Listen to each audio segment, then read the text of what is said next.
Good evening, ladies and gentlemen. My name is Carlisle Carter. I am the CEO and President of the California Community College Athletic Association. Are you all ready to have a little fun tonight? That was so weak. Are you ready to have a little fun tonight? Now, that sounds like the 3C2A legal island. Tonight we enshrine 5 new deserving individuals into the 3C2A Hall of Fame. So let's begin. A respected coach who spent 24 seasons at Orange Coast College, we welcome Dick Tucker. Unfortunately, Coach Tucker was unable to join us this evening, but we're fortunate to have Coach Tucker's son, Clay, with us to accept the award on his behalf.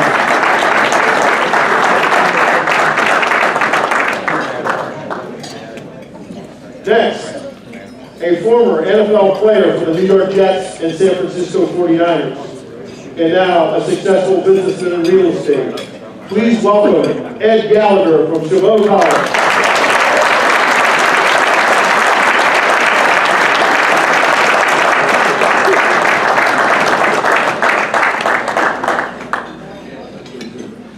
Our next inductee is a former gymnast from Cosumnes River College, who captured 2 state titles, and now Department Chief of Obstetrics and Gynecology. Please welcome Dr. Christine Jang.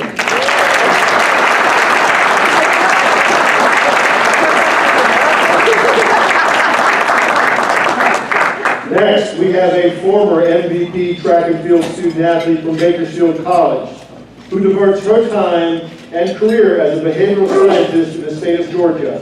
Please welcome Aisha Nicole Maston.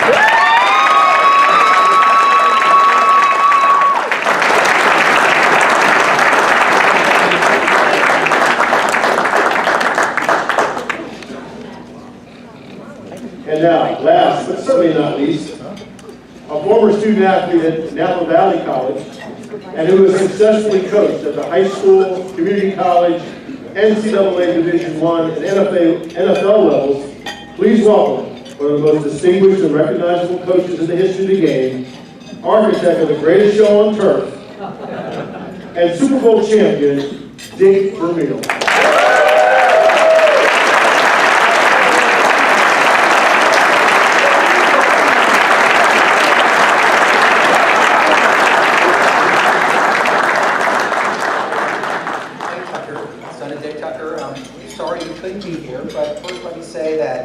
He's doing great.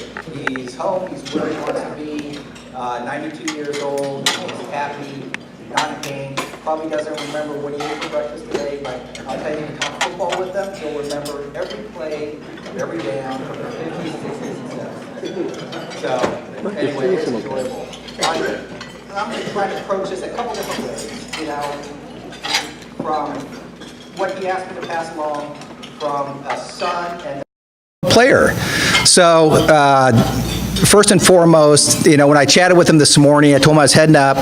He wanted to really say that, and thank you. I think, you know, kind of what was just read was kind of spot on.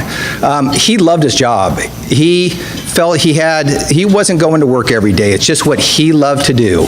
And it showed in everything he did. He loved Orange Coast College. It was a great institution.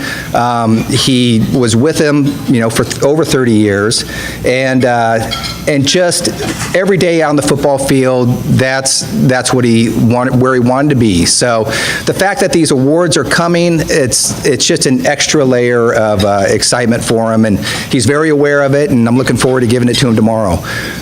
From a son standpoint, I just wanted to say that I was fortunate to have Dick Tucker as a dad, or have him as a dad.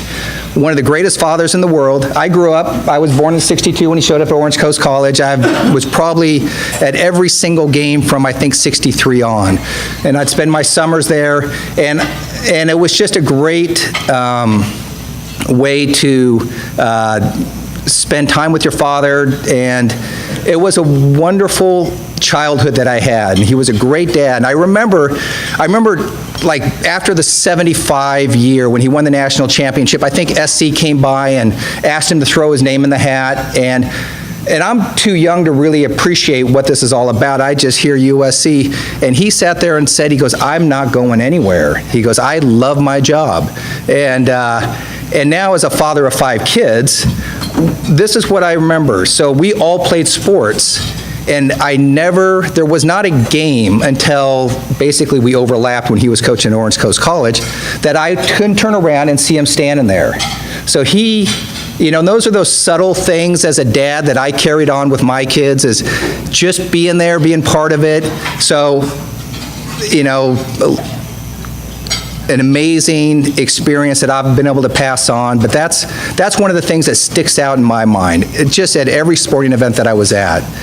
And then as a player, my brother played on that 75 team, and we watched, and you play that game, which was the greatest NFL team ever, the Miami Dolphins in the 70s, whatever. That 75 team potentially could have been one of the best junior college teams ever. When I played, we went 3-7, and I would say most of the guys, I got a teammate here, we sit there and talk about, that was the most fun we've ever had in football.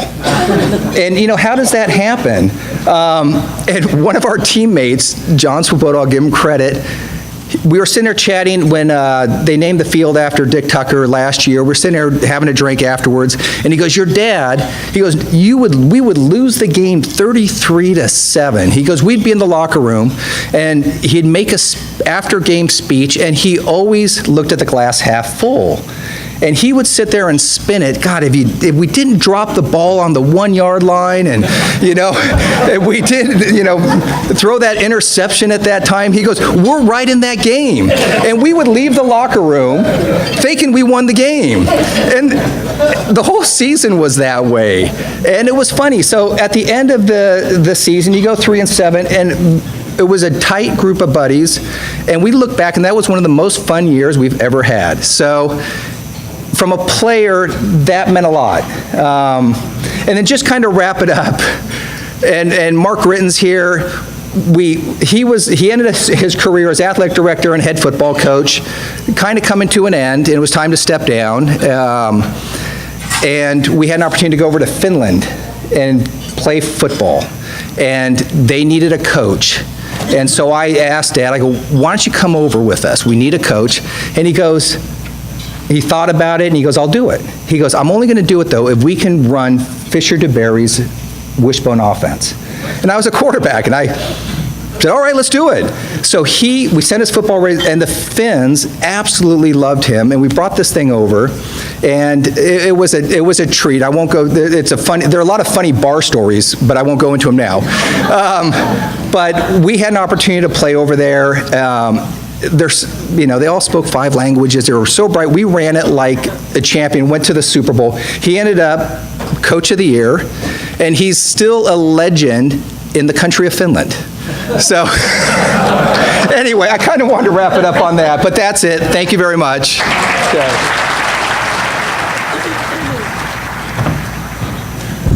I got all weepy there for a second. First of all, I'd like to recognize the people at my table. My mom. Mom, stand up. Her man, Ken Jacobs. My daughter, Kelly. My beautiful wife, Kathleen. Keith Calkins and his wife, Gigi. Zach Papachristis and his lady, Gina. And Bob Thompson was supposed to be here, and I'm going to kick his butt again when I see him. I think that it's great to get this award. It's probably the best award I've ever gotten. And as Coach Calkins reminded me, when he was recruiting me to Chabot in 1968, he came to the locker room and said, he wanted me to come to Chabot College. And I said, I'm not going to Chabot College. Well, that's when I was a boy. And then when I left, I was a man.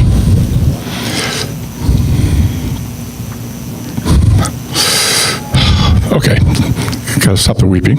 Anyway, the people at this table really are just synonymous, not only with Chabot College, but with my success in athletics and academics and life. These are my friends.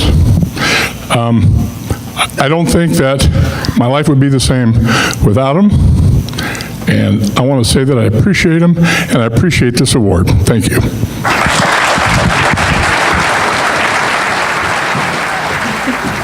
Thank you. Wow, okay. I want to thank everybody. I want to especially thank Jeannie here for being the main person why I'm here today.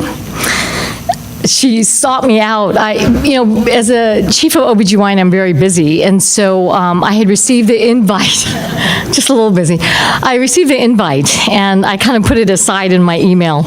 And Jeannie actually came and sought me out and wrote me a personal letter and her cell phone and said, please, please come. So I'm highly honored to be here tonight. I want to thank everybody. I wrote a few things down. I want to tell everyone how honored and humbled I am by my fellow inductees this evening. And I want to thank Cosumnes River College for supporting my nomination. And I'm grateful for the opportunity to have represented Cosumnes River College in gymnastics. And I understand that there was a point where they haven't had gymnastics since I left. And they didn't even believe that we had gymnastics. Kind of sad, but yes. I want to thank a lot of people. I want to thank my family. My parents and my family couldn't be with me here tonight, but I have my husband and my high school sweetheart, Mark, with me tonight. He's here to help me celebrate. With his love and support and encouragement, I could not have done any of this. He's been invaluable. Tonight, I want to really give a lot of thanks to my coach, Gert Larson, who also couldn't be here today, but Jeannie promised that she would take video for her. Gert has been my friend and my biggest supporter for many, many years. She was probably, I've competed and done gymnastics for many, many years, probably since I was 5 years old. But Gert was probably the most influential coach, and there are coaches in your life that you'll never forget, and Gert will be one of them. That even if I came off the worst performance of my life, she would still come out and greet me with a smile, the biggest smile that you can believe, a hug, and so many words of encouragement, no matter how badly I felt, and I still thank her for that. She always believed in me, even when I didn't believe in myself. And I think that that's really important for coaches, and realize what mentors they are for their student athletes. That even though I didn't continue my gymnastic career after Cosumnes River College, the experience as a student athlete itself has helped me and proved invaluable as I went through life. It taught me confidence. It taught me about resilience. I learned to compete and never be afraid to compete and never be afraid to fail, but to celebrate my successes when they did come along. I think the most critical message I have for coaches and for student athletes and those people that you are touching in your lives every day, that I think that they need to be told that being a student athlete means you have to set the bar very, very high. You have to work very, very hard, and you have to be prepared to sacrifice, because that's what will bring the success. I truly believe that my years and experience as a student athlete were very critical in my development, and that it has carried me through my life, my medical education, and my career. I have a wonderful husband, lots of support. I have 2 wonderful children. I'm very excited. Again, I want to thank you for this very prestigious honor of being an inductee of the 2018 Hall of Fame. Thank you very much.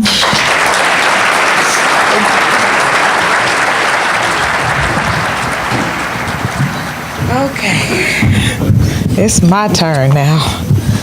Those who know me know that I'm not too big of a public speaker, but I will do the best that I can. Okay, so first I want to give an honor to God, who is head of my life. I want to thank all the people at my table, because everybody that was able to make it here has been so instrumental. My grandparents, Roger and Dolores, my Aunt Emma, one of my best friends from Nebraska, Jerome, and Sanique, my daughter Sierra, Miss Sandy and Keith, and of course my coach that submitted my name, Miss Pam Kelly. I love her dearly. I'll be honest, when Mr. Carter called me, I was like, okay, so this is one of those pay $85 for a membership. Like, little old me, I thought it was a scam. I was like, okay, so who are you? What do you need? What do you want? And I know he probably thought I was really screening the mess out of my calls. I'm like, okay, so. But then after I realized that it was legit, I was like, okay, this is a huge honor to be able to be inducted. And then I look at the people that I am inducted with, and I really feel really big honored and everything to be inducted. So when he first called me, my family and I had gone through 2 major losses. My daughter's godmother had suddenly passed, and then I had a great aunt that had lost her battle with cancer. So I was like, it was a down time, so that was just, getting that call was very uplifting. So I was like, okay, so I know I'm gonna have to talk, and I don't like to talk, but what can I say to the people maybe to just kind of inspire somebody, because I'm just this little old girl from Wasco, California that had a dream, you know, and I did think that, you know, at first I kind of didn't want to just start at BC. I didn't want to start at BC, but that was probably the best thing that I could ever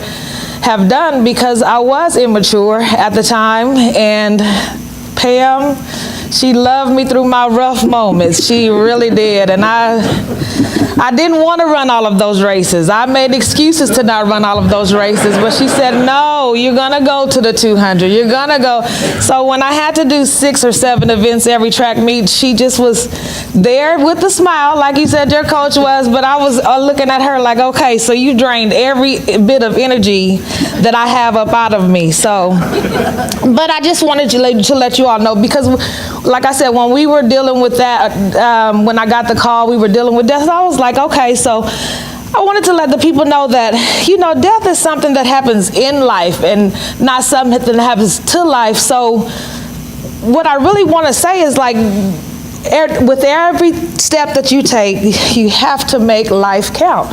We all go through our own struggles. We all go through challenges. We all go through different things in different ways, but you have to get up every day and continue to make life happen. Breath in your body means you have a purpose. I had this all together, but I was practicing it all earlier. But no, I just, in short, I really, really appreciate everybody that has come to support me, that has supported me along the way. I would not have been able to do all that I have done and be the person that I am. I live so far away from home, and I always think, you know, how did I look back on it, and I've been in Georgia for 18 years, and I'm the only one down there with my daughter, and I say, how did I make it, you know? And it is the foundation from when I first started in little old Wasco, or when I was at BC and then moved on to Nebraska. When I got to Nebraska, it was a culture shock, and, you know, the weather and everything. I was like, I've never seen snow before. So, but it was a great experience, and I take those, and I look at this honor and I say, wow, Aisha, you really have done some things, and there is people that are looking at it and they are honoring you for that. Because at first I was like, not little old me, you know, I didn't feel as if I was deserving. But now I realize that, you know what, there is some times in our life that we don't feel deserving, but others do see us as deserving, and we have to accept it. So I just wanted to let anybody and everybody know that no matter what you face, no matter what you're going through, just continue to live, and just always get up every day and push towards some type of purpose. And to my Sierra, you have been my everything, and I thank you, and I'm glad that you are here. You made it here from college, and We have all of these people at my table. This is an award I feel as if we won together. We have accomplished this together because Aisha could not have done it without the support of every last one of you all. So I just thank you all. Have a good one.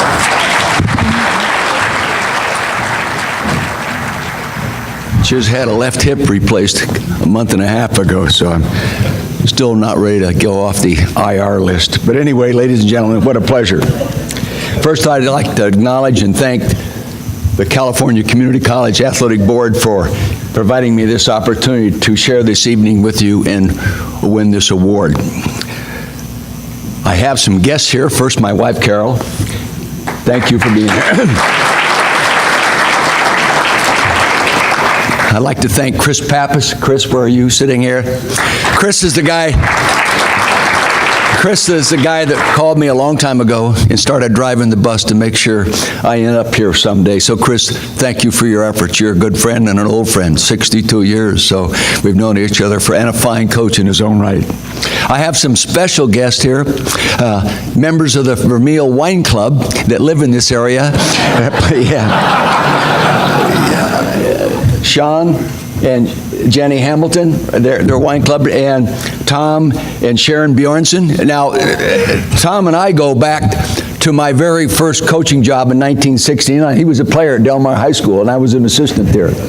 So we've known each other for a long time. Plus, they raised a wonderful son that went on and became a great player at the University of Washington and played 6 or 7 years with the Dallas Cowboys, including a Super Bowl. So thank you for being here. I have some guests that I didn't invite any players that I know in the area that still were still in good enough health to get here, okay? But you know, some guys showed up anyway, and as such, I'd like to thank Ed Kazarian and Rob Kazarian, UCLA guys. I never coached Eddie, but I coached Rob. He was my starting tackle in our Rose Bowl team that beat Ohio State. So thank you for being here. Yeah, they one of the great all-time Fresno area families, the Kazarian family, and I've known them for a long time, and I cherish the relationship and friendship, and thank you. I got some guys here from Hillsdale High School, 1960, 61, and 62. We won the championship in 61. Bob Christopherson is here, and his wife, Bobe, right here. Bob, he was my all-conference right guard and linebacker, went on to BYU. Now he's into his 11th edition of geophysics textbook, which is the most widely used textbook in the major universities. You know, it's more playing football for me than just learn how to block and tackle. See how smart he is? Yeah. Sitting right next to him is Don Leidig, who was our all-conference running back, who went on to Stanford and later became, he was academic All-American as well as a high school player, went to Stanford and went on and became the principal of the high school that I coached at, and he remained there until he retired. So thank you for being here, Don. John Gill was my starting left guard. I looked at him, God, John, how much did you weigh when you were playing for me? He weighs about 155 now.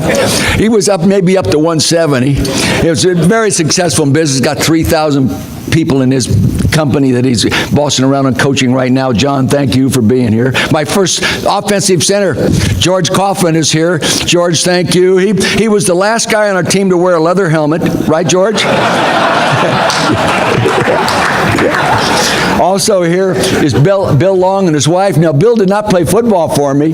Bill was a swimmer on my swimming team. For me to become the head coach at Hillsdale High School, I also had to coach the swimming team. Okay? I could float. But anyway, Bill I could too float. I could. Bill Long was a conference champion, an outstanding breaststroker, and before dinner we were talking about how they changed the strokes today. They're not even legal today compared to what we were. Right, Bill? They cheat today, how they swim. Right. But he came in from Reno to be here. And again, I didn't send out invitations. One of the #1 long-distance runners in the country, at the All-American distance runner from Hillsdale High School, Marcel Hitu is here. Marcel, now I didn't coach him in football. You stand up, you can tell I didn't coach him in football. But we've remained in contact all these years, and I appreciate so much you making the effort to be here and share this wonderful evening with me. But, you know, it is one thing to be inducted into a Hall of Fame, the other is to really feel you deserve it. Having only invested 4 years in the California Community Association, 2 years as a player at Napa Junior College, which was a great experience, and 2 years as a coach, one at College of San Mateo as an assistant, one at Napa College as a head coach, I questioned my qualifications for this honor when I compared my experiences with 136 members already in this fine Hall of Fame and the others being inducted with me tonight. Congratulations to all of you. In fact, can I get your phone number? My wife has said to me so many times, I need behavioral adjustments. Would you please help me? That's the truth. That's the truth.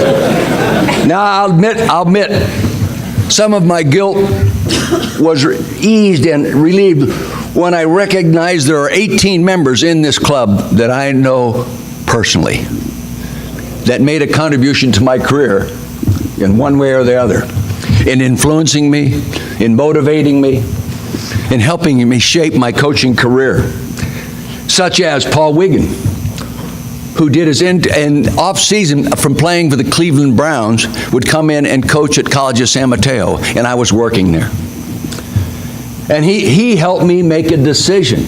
Not that I didn't love College of San Mateo. I turned down the Napa JC job. I went there because I had played there a long time ago, and they called me up and offered me the head coaching job, and I went there.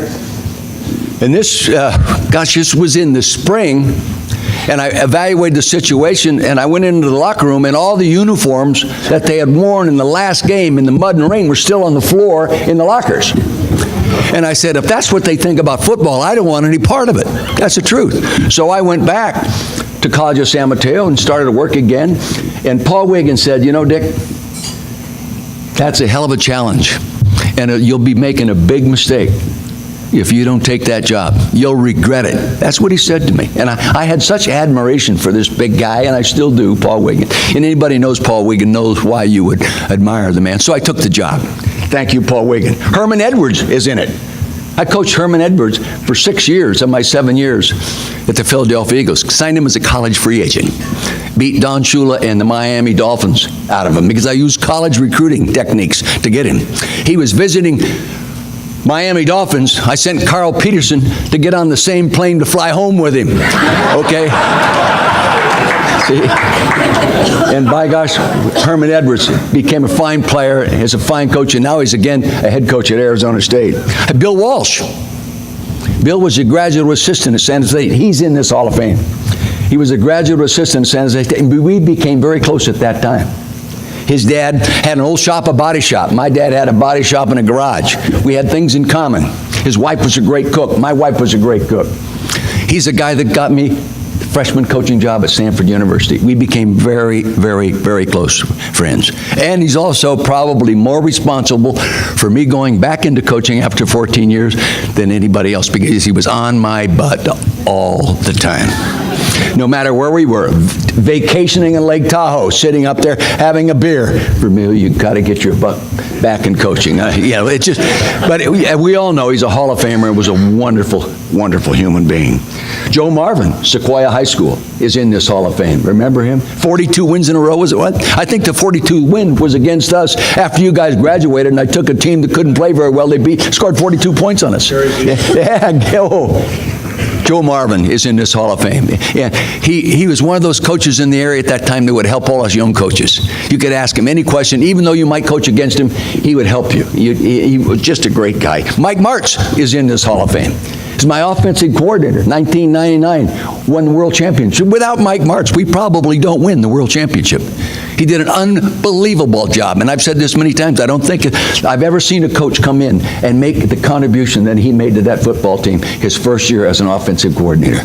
Mike Martz is in this Hall of Fame. Tom Flores is in the Hall of Fame. I ought to dislike him. He beat us in the Super Bowl 15. But I have great respect for him, and what a great job he's done. And when you put people like that in this Hall of Fame, it makes me feel good. And I said, God, I've lined up and been around these kind of guys. I feel better about them. And maybe I do, even though I only had 4 years in the junior college systems. Maybe I do belong in here. Chris Pappas is in here, fine football coach, as good a football coach as Dick Vermeil ever was, but he did it at a different level. That doesn't mean you're not as good or better. It does not. The players just aren't as big and fast, you don't pay them as much money. That's a big difference, yeah. Chris, thank you. There are also others that are in the Hall of Fame here that I coached, the likes of Randy Vataha. Recruited him. He's in his Hall of Fame. Made me feel good. I remember, Randy, he went on from Stanford, went on, played in New England, did a great job. Ed Galigher's here. Ed was there in 1970 when Prothro brought me in to be the offensive coordinator. I'm there 1 year, and Prothro takes the Rams job, and I go back to the Rams job as his offensive coordinator, and I helped get him fired because I really did. I really, at that time, that young, I wasn't qualified. I didn't have the experience to go in as the offensive. I had coached in the NFL, but I hadn't been a coordinator, and I helped get him fired. He was a great man. Hey, Max Montoya. Max Montoya's in this Hall of Fame, and again, that touched me in my career.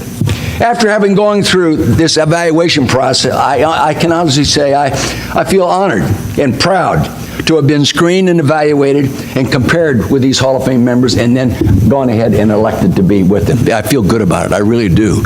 Not that I feel better. I feel good about it because of the quality of people that represents your Hall of Fame. And I still, in making the final cut, I just think that there are so many people, so many people, excuse me, I missed my page here. I can honestly say that made contributions in their own way that weren't coaches.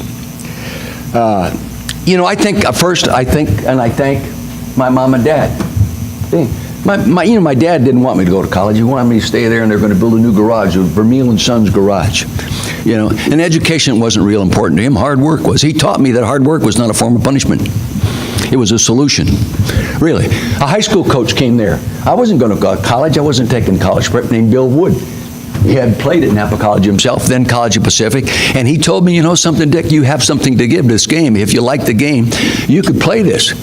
But something, you haven't done anything 4 years in high school, you're going to have to go to community college. And thank heavens I go to Napa Community College. One of the great stopping points for me, because it got me going. And every professor I had, from Mr. Lopez in Spanish to Patterson, all these guys, Dr. Grant, these people all helped me. They knew I was behind. And they weren't there to eliminate me, they were there to educate me. And I caught on, and I caught up. And, it really gave me an opportunity then to walk on at San Jose State, and I thank San Jose State. What a great opportunity. I walk on, Carol and I got married 62 years ago, and that's when, a week later, I was at College of San Mateo. And believe me, it was a great experience for me. I thank Bob Bronson, the head football coach. If it wasn't for Bob Bronson, I would not be receiving this award today. He saw things in me that I didn't see. I didn't know he thought I had the talent to be a fine football coach someday. The first job I got at Hillsdale High School, my college coach calls me up and said, Frank Collin is going to call you from Hillsdale High School. He's been in my coaching classes here for a number of years now, and we have a good relationship. And he's going to call you and offer you the job at Hillsdale High School. It's a very fine high school. Take the job. So I go in, the interview is a matter of, hello, meet you, and dress up and wear a tie for the first time and try to impress him. But the job is already yours. Why? Because a guy at San Jose State thought that much of me. And at other times in my life, he would call and say, Dick, I've recommended you to Ara Persigian at Notre Dame. And, and Dick Vermeil never thought of going to Notre Dame or talking to Ara Persigian. But people like that saw things in me that I didn't see. And it helped me as a coach start looking for things when I had the opportunity to see things in people maybe they didn't see. And, and it just, therefore, here I am, in an opportunity to go into your prestigious Hall of Fame, and I really, really, really appreciate it. I think there's a number of reasons that I've enjoyed some success, and I'm going to briefly go through it in a minute. It's an accumulation of what I've learned from the kids I've coached. It's no different than Coach Bob Christophers, George Kaufman, Don Leidig, Billy Long, Tom at Del Mar. It's no different than coaching the Gallagher's and Marshall Falks and the Kurt Warners. You know, number one, if they know you care, you got a chance. If they know you care, you got a chance. And so we started coaching with a philosophy, players don't care how much you know until they know how much you care. You know, very few people have the discipline to continually give their best to somebody they care about the least. And I learned that, and it really helped me. It really helped me. And I think it helped some of the kids that we coached as well through the years. The next thing I learned is be a good example yourself. Your team will not be what you are not. And then surround your team with other good examples. So every time they look to the left and look to the right, there's somebody they care about, and he's working as hard or harder than you are. And he's doing all the right things on and off the field. It's amazing how infectious that can become to a football team. Then also, what you do is you build an atmosphere in which people enjoy being in, no matter how hard you're working. People enjoy coming into the atmosphere you create for them, like many of you people, like Coach Tucker did at Orange Coast, and you did at Chabot. You come into an atmosphere, even though you know you're going to work your butt off, you're glad you're in that locker room. Because everyone cares about each other. Everyone you look at is a good example because you've gotten rid of all the poor examples. You get them a job on somebody else's roster. You know. Anyway, it's so important to do that. The other thing is you give them a defined plan. Give them a defined, this is what you are going to have to do individually, this is what you are going to have to do collectively before we get to where we want to go. And I'll tell you, a definition of purpose is so meaningful. You mentioned it coming out of Wasco to Bakersfield College to Nebraska. People need a definition. Then they need help. Sometimes they need to be pushed to get them started. And once you get them rolling, it's amazing what they can do. Then you got to teach them to work. Some people don't like to work, but I'll tell you, you can teach people to learn to work. Like I said, hard work is not a form of punishment. There's absolutely no correlation between working less and getting better. Absolutely no correlation. Never has been. Never. And I don't care what, if you're going to med school, if you're going to any place. If you're willing to go to work, you're going to be better than you would be if you weren't willing to go to work. It's so important. And the greatest thing is then you put this together and you build relationships. People are here because we have 60-year-old relationships. I didn't call anybody, ask these players. They come because we have a relationship that's been maintained since '61. The Screaming Mothers, the Hillsdale High School Championship football team. Look at it, he's got his hat on.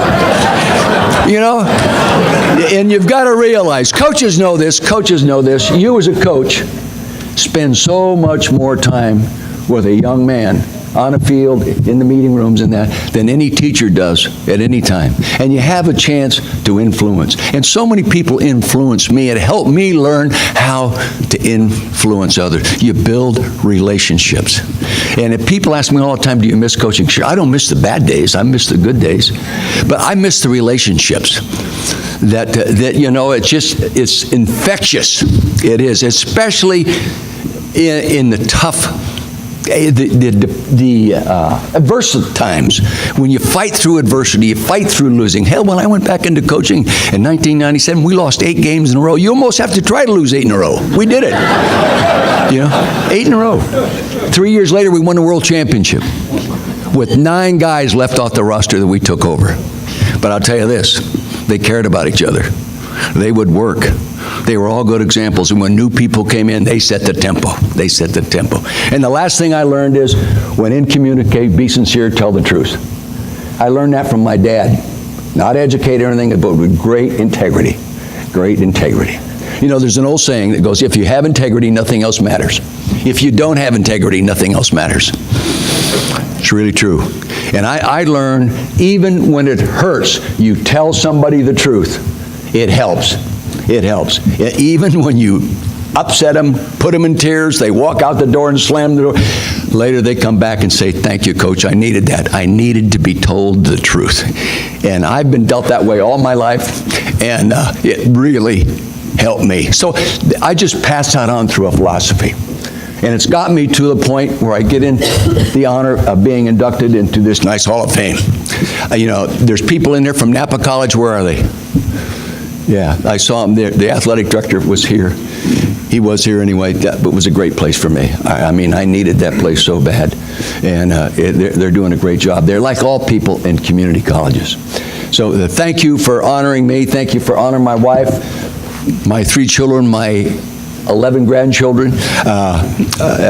We take great pride in accepting this in the reflection of all the people that influenced me, and some of them are right here in this room. Thank you very much.